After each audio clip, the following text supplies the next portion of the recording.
I called 3 times. The first call rang out. The second went straight to voicemail. The third was picked up, but only for a second. Long enough for me to hear plates clinking, a television in the background, and my mother saying, very casually, "I told you not to answer." Then the line went dead. I was sitting on the edge of a hospital bed in a paper gown, one hand gripping the rail, the other pressed hard against my stomach while another contraction started to climb through my spine. My husband was downstairs trying to move the car after security told him he couldn't leave it at the emergency entrance. My doctor had already told me things were progressing faster than expected. And my 4-year-old nephew was still at my house. He'd been there since noon. That's when I realized something was very wrong. My name is Hannah. I was 32, 8 months and 3 weeks pregnant, and up until that week, I still believed my parents' worst habit was selfishness dressed up as family values. I didn't yet understand how far they were willing to go when convenience, appearances, and control were all on the table at once. That morning had started quietly. My sister, Melissa, had dropped off her son before work because her regular sitter had cancelled last minute. That was the message she sent. No greeting. No question. Just a sentence and a follow-up text, "You're home anyway." I should have said no. But I was on maternity leave already, my hospital bag was by the door, and my nephew, Owen, was sweet and easy to manage most days. He brought his dinosaur backpack, his juice box, and a stuffed fox he dragged everywhere by the tail. I figured he'd stay for a few hours. Melissa said she'd pick him up by 5. By 3, I started feeling contractions. Not the harmless practice ones. These were lower, sharper, rhythmic. I timed them twice and told myself not to panic. I called Melissa first. No answer. Then my mother. She picked up and sighed before I could finish the sentence. "Your sister is in meetings all day," she said. "And your father just sat down to eat. I think I'm in labor." There was a pause. Then she said, "Well, are you sure?" I remember staring at the kitchen counter while Owen sat on the floor building a crooked line of toy cars along the cabinet. I could feel sweat collecting at the back of my neck. I need someone to come stay with him until Daniel gets back. My mother lowered her voice like I was being unreasonable. "Hannah, your father has been exhausted all week. And honestly, if this is just another false alarm, you're creating stress for no reason." I hung up and called my father directly. He let it ring. Then declined it. 10 minutes later, he texted, "Can't today. Figure something out." I read that message twice. Then a third time. My parents lived 12 minutes away. They had no jobs to rush to. No appointments. No emergencies. My mother had just told me they were sitting down to dinner at 3:30 in the afternoon like retired royalty. But somehow, coming to stay with a child for an hour while their daughter went into labor was too much. Daniel got home 20 minutes later and took one look at my face before saying, "We're leaving. Now." He carried my bag. I buckled Owen into the back seat with shaking hands. We drove him to my parents' house ourselves because I still thought, stupidly, that once they saw me in person, they'd act like normal people. My mother opened the door, looked at my hospital bracelet printout in my hand, and actually frowned. Not with concern. With irritation. "Oh, so you decided to make this dramatic." My father was in his recliner. Shoes off. Tea in hand. Television on. He didn't even stand up. Owen ran inside calling for his grandpa. My father barely looked away from the screen. Then my mother leaned closer to me and said something I still hear in perfect detail. "If you go in there acting hysterical, they'll just cut you open for no reason. Women your age panic too much. Women your age." As if I was some random inconvenience at her door. As if I wasn't her daughter, sweating through contractions on her front step while asking for the smallest possible help. Daniel stepped between us before I said anything.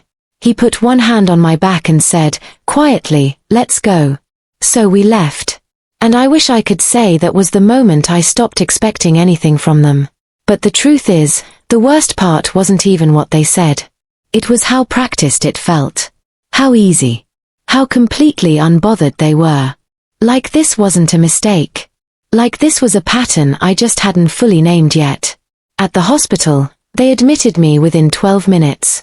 The nurse looked at my chart, then at my contraction monitor, and said, "You're not going home tonight."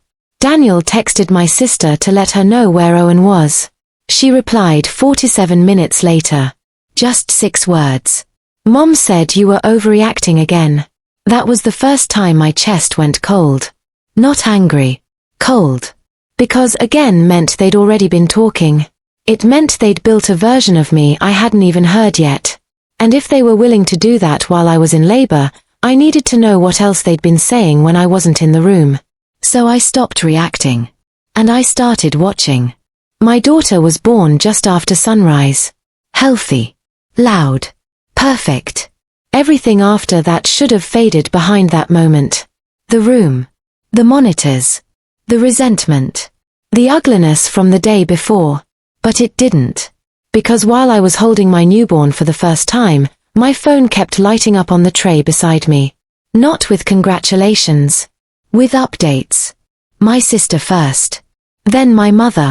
Then my aunt, who never contacted me directly unless someone had already been discussing me somewhere else. I didn't answer any of them. I just read.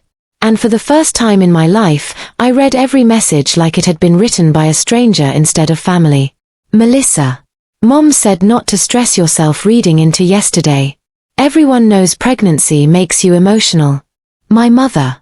We were trying to protect you from your own anxiety. My aunt. Your mom feels awful that you embarrassed her in front of your father. She was only trying to calm you down. That one made me put the phone face down. Not because it hurt. Because it clarified something.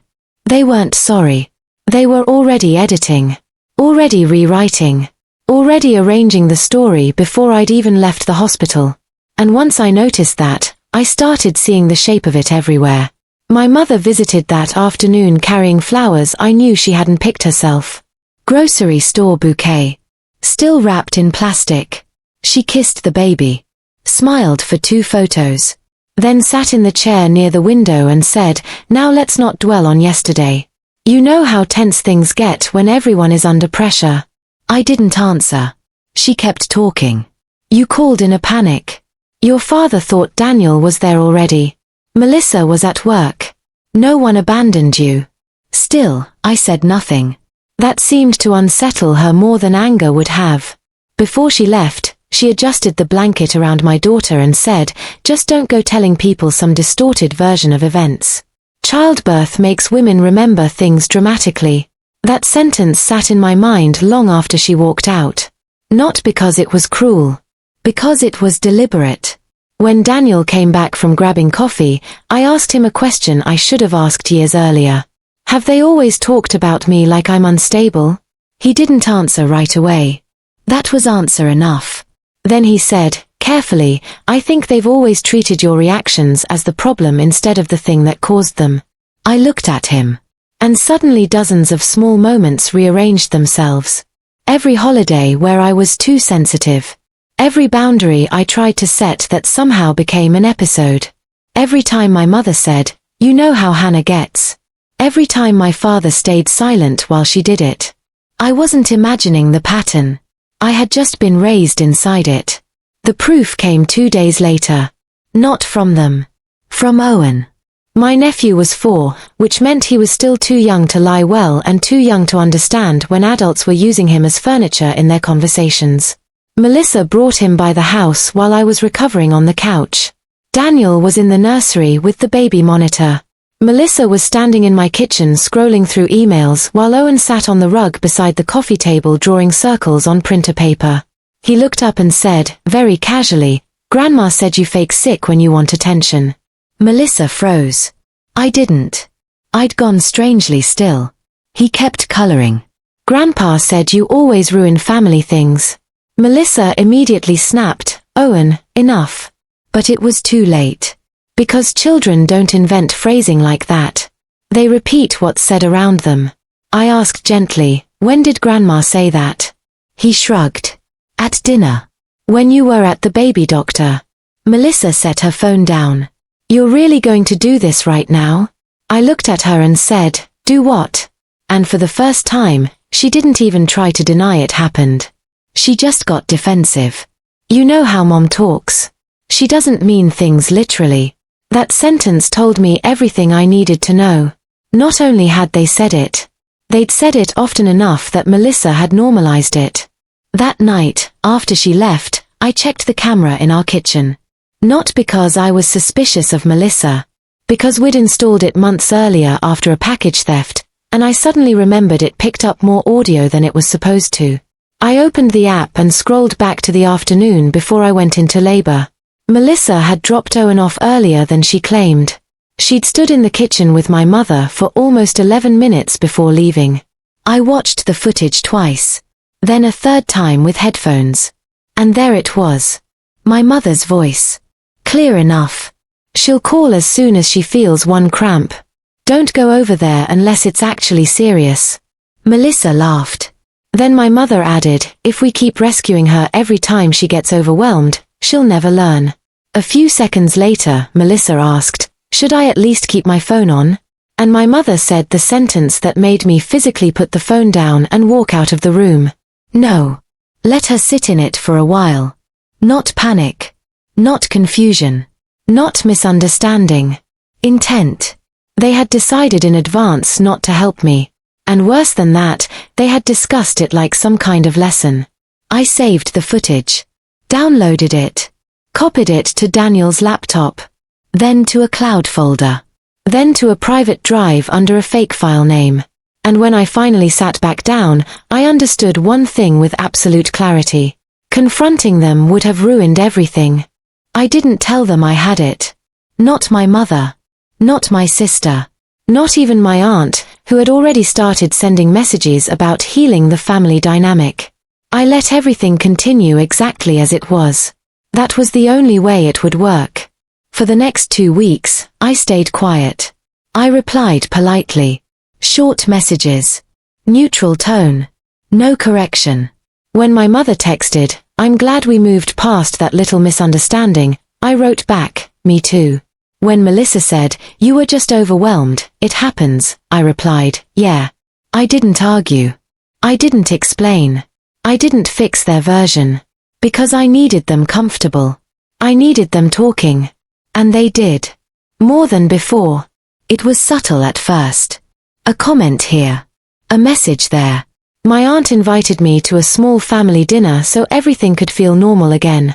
My mother insisted I bring the baby. Melissa offered to help manage things so I didn't get overstimulated. Every sentence sounded like concern. But every word placed me exactly where they needed me to be. Unstable. Emotional. In need of management. I said yes. That surprised them. I could tell. My mother called the next day, her tone lighter than usual. That's good, Hannah. It's important you don't isolate yourself. I agreed. Then I asked, casually, what time should we come? She paused for half a second. Just long enough to realize I wasn't resisting. 6, she said. We'll keep it simple. I hung up and looked at Daniel. They think this is over. He nodded. They need to. We didn't rush anything. We prepared. First, I organized the footage. Not just the clip. The full recording. Time-stamped. Untouched. Then I pulled the message logs. Screenshots. Dates visible. Names clear. No edits. No highlights. Just a clean record of exactly what was said and when. Daniel contacted someone he trusted from work. Not a friend. Not family. A lawyer. We didn't accuse anyone. We didn't file anything. We asked one question. If a pattern of intentional neglect and documented character defamation exists, what matters most? The answer was simple. Documentation. Context. And witnesses who aren't emotionally involved. So we built all three. The context was already there. The footage. The messages. The pattern. The witnesses came next. Not dramatic ones. Not confrontational. Just present. Daniel invited his older colleague and his wife to dinner that same night under the pretense of meeting the baby. I invited my neighbor, who had checked on me the day I went into labor and remembered exactly what I looked like standing at my parents' door. No one knew the full story. They didn't need to.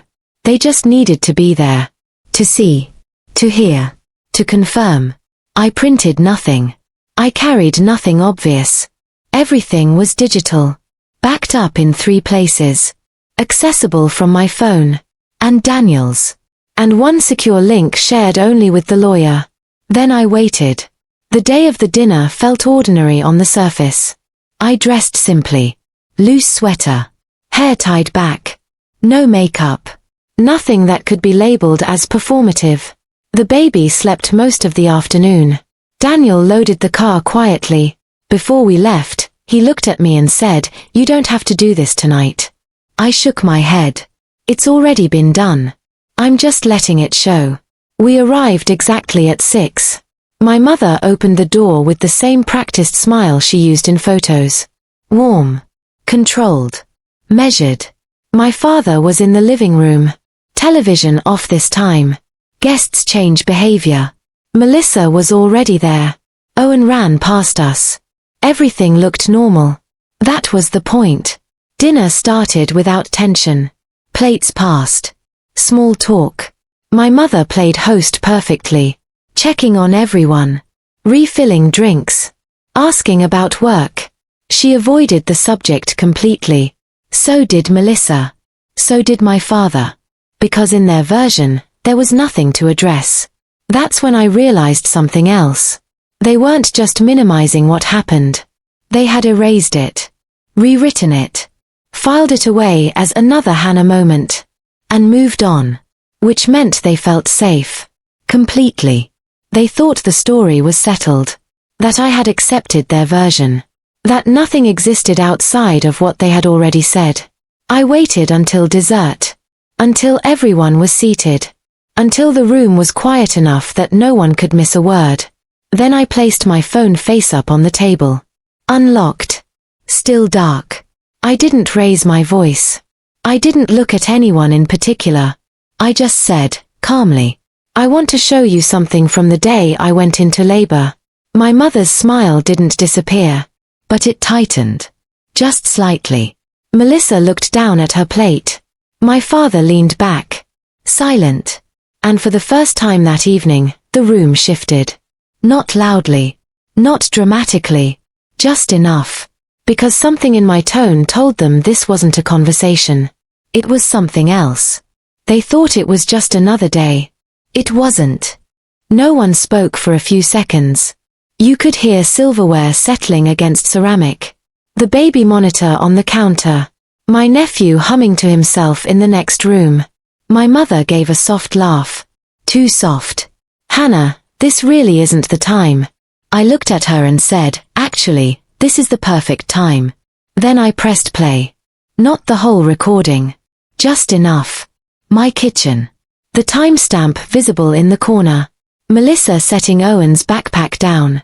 My mother's voice, clear and casual. "She'll call as soon as she feels one cramp. Don't go over there unless it's actually serious." No one moved. Then Melissa's voice. "Should I at least keep my phone on?" And then my mother again. "No. Let her sit in it for a while." I stopped it there. I didn't need more. The room had already changed. My neighbor looked from me to my mother with the kind of stunned silence people only have when they're trying to decide whether they misheard something impossible. Daniel's colleague's wife slowly set her fork down. My father stared at the table. My mother recovered first, which didn't surprise me. She sat up straighter and said, "That's not what that meant." I nodded once. "I know. That's why I brought context." Then I opened the folder. Message screenshots. Dates. Times. My father's can't today. Figure something out. Melissa's mom said you were overreacting again. My aunt's message about me embarrassing my mother. One after another. Not rushed. Not emotional. Just facts. My mother's expression started slipping in stages. First annoyance. Then calculation. Then something colder when she realized I hadn't brought this up to argue. I had brought it to establish a record. Melissa finally said, "You're humiliating us." And that was the first moment I almost laughed. Not because it was funny, Because it was so predictable. I looked at her and said, "No. I'm correcting the version you were counting on." That's when the doorbell rang. My mother looked confused, then irritated, then uneasy. Daniel stood, walked to the front door, and let them in. First, the hospital patient advocate. Then the social worker assigned to my postpartum case. And behind them, the OB physician who had been on shift the night I came in. Not my primary doctor. The department head. My mother actually stood up. "What is this?" The patient advocate answered before I could. "This is a documented welfare concern involving delayed emergency support during active labor, followed by repeated attempts to medically discredit the patient's experience." No shouting. No scene. Just plain language. And somehow that landed harder than anger ever could. My mother tried to pivot immediately. "This is a family misunderstanding." The doctor looked at her calmly and said, "A patient arrived in established labor after being denied childcare support by the people who had custody of a dependent child during a medical event." Then those same people began a pattern of minimizing her medical condition. That's not a misunderstanding. That's clinically relevant behavior. No one in that room had any idea how badly my mother hated being spoken to like she was ordinary. Not respected. Not deferred to. Ordinary. My father finally spoke. One sentence. "This is unnecessary." The social worker turned to him and said, "Then you should have made yourselves necessary when she called." That was the first real silence of the night. Not awkward. Not tense. Final. And then came the part one hadn't even arranged. The part that still feels unreal. The department head had been invited weeks earlier to speak at a regional maternal health fundraiser. Nearly 20,000 people would watch the event live and online. She'd planned to talk about preventable risks, delayed support, and how often women's medical distress is dismissed inside their own families. She asked if she could reference my case anonymously. I said yes. Because by then, I understood something my parents never did. Privacy protects decent people. Silence protects everyone else. She didn't use names. She didn't need to. She described exactly what happened. A pregnant woman in active labor. Family members 12 minutes away. Calls ignored. Distress reframed as attention-seeking. Medical urgency minimized until hospital intervention. And then she said the sentence that made half the room at that fundraiser go still. "Some women are not endangered by strangers. They are endangered by people who call themselves support." The clip spread locally within 2 days. Then wider. Not because of me. Because it was true for too many people. My mother stopped attending church for a while after someone forwarded it into her women's group. Melissa's husband, who had only ever heard the polished version of our family, requested counseling and moved out 3 months later. My father sent me one email. No apology. Just, "This has gone far enough." I never replied. The legal part stayed quiet. That was intentional. We didn't need lawsuits. We needed distance. Our lawyer formalized boundaries. No unsupervised contact. No caregiving access. No use of my daughter's photos online. No surprise visits. Everything in writing. Everything documented. And for once, they had no version of me to weaponize. Because I hadn't screamed. I hadn't spiraled. I hadn't made a scene. I had done the one thing they never prepared for. I stayed calm long enough to make them visible. A few months later, I was feeding my daughter in the nursery just after midnight when I realized I hadn't checked my phone all evening. No guilt. No dread. No need to explain myself to anyone. Just the sound of her breathing. The soft click of the humidifier. Daniel asleep down the hall. The house felt small. Safe. Sealed. And for the first time in my life, family wasn't the loudest thing in the room. That night, everything was quiet.